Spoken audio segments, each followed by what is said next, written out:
European power which came to India, and that was the French power, that is the French East India Company. So in this lesson we are going to study about the advent of French, then we are going to study about Pondicherry and the French expansion in India, and then the decline of French power in India. So let's start with this advent of French power. So what happened? Colbert, minister of Louis XIV. Who was this Louis XIV? He was a king, French king, and Colbert was his minister. So this Colbert, he created a company to trade with India, and that company was called as Compagnie des Indes Orientales. It is a French name of the East India Company, that is a French East India Company. Okay, in 1664, which was financed by the state, that is the French government. And what happened? The first French factory in India was established by Francois Caron at Surat in 1668. So remember this, the first French factory at Surat in 1668. This was a question in previous year exam. And then after that, Markara succeeded in establishing another French factory at Masulipatanam in 1669.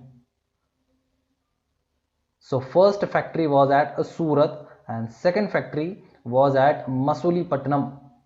So remember, this is very important from our exam point of view. And to establish this factory at Masulipatanam, he got permission from Sultan of Golconda. Okay, so he is the minister who created the French East India Company, and his name was Colbert. Colbert, the minister of Louis XIV. So in 1673, Francois Martin and Belanger de Lespinaye obtained from Sher Khan Lodi, governor of Velikondapuram, a site for factory. So in this way, when French came to India for trade, they established their factories, and factories at that time was not something where they were manufacturing.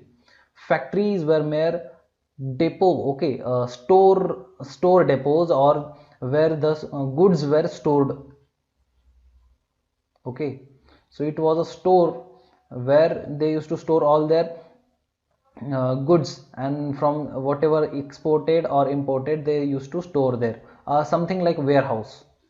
So thus the foundation of Pondicherry was laid in a modest manner. So later on Pondicherry became their base, and Pondicherry was completely under the influence of French people. So Francois Martin developed it into an important place. So this is also very important. This may be a question in our exam. Who was responsible for the development of Pondicherry? And that was Francois Martin, and he was a French civil servant. So in Bengal, Nawab Shaista Khan granted a site to French in 1674, on which they built the famous French factory of Chandler Nagore in 1690. Who? Nawab Shaista Khan. Remember the Shaista Khan whose fingers were cut off by Shivaji Maharaj? So this Shaista Khan was posted in Bengal after he got defeated from Shivaji. This Shaista Khan was posted in Bengal, and when he went to Bengal, he gave permission to the French to establish a factory at Chandler Nagore in 1690. So in 1693, the Dutch captured Pondicherry but was handed back to the French by the Treaty of Ryswick. So Pondicherry was handed over to French again. There was a war for Pondicherry between French and Dutch. So in 1701, Pondicherry was made the headquarters of the French settlements in the east, and Francois Martin was appointed as Director General of French Affairs in India. As I have told you earlier, Francois Martin was responsible for the development of Pondicherry. So now, slowly and steadily, Pondicherry became an important place for French trade in India, and it became their important place. So is the image of Nawab Shaista Khan, who gave the permission to French to establish a factory at Chandher Nagar in his area. So now French started their expansion as Britishers and other powers and other European powers which came to India. Similarly, the French also started to expand their power in India.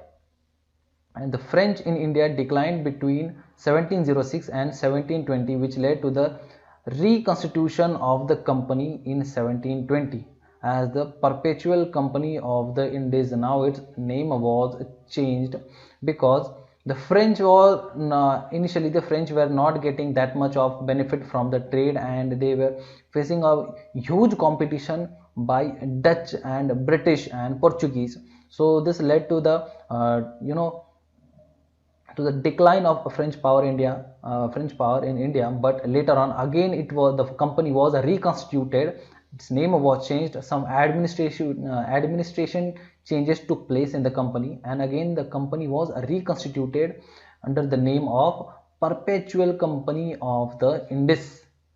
And the French power in India was revived under the governorship of Lenoir and Dumas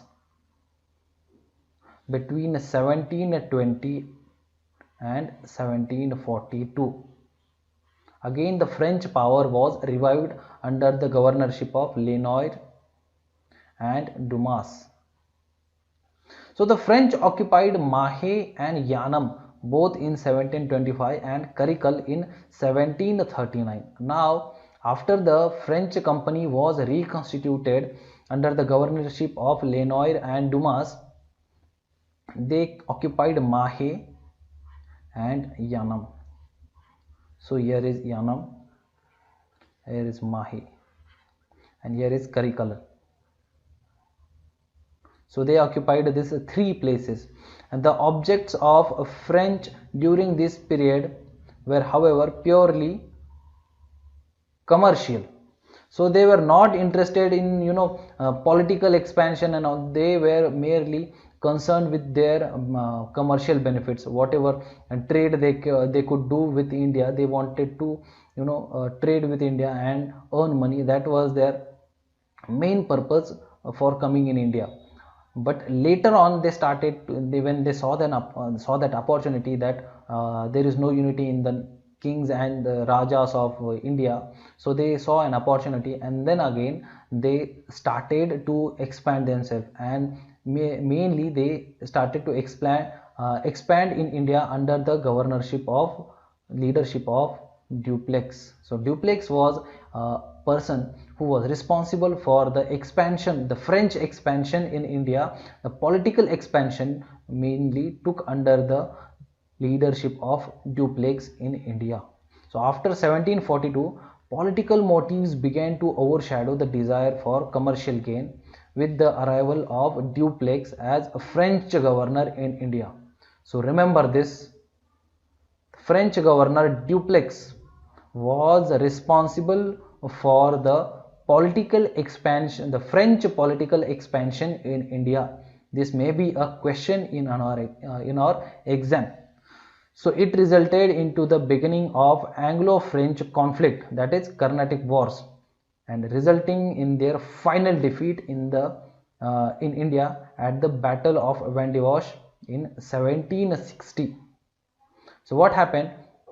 There were a lot of European powers in India, like the French, the Dutch, the Portuguese, the English. So four, five European powers were there in India, and these powers were always in conflict with each other. Always some or the other place the battle was going on for the for the gain of territory, for the power, for the trade actually. So in similar way, when Dupleix started his expansion, the political expansion in India, he faced challenge from the English, that is the English East India Company.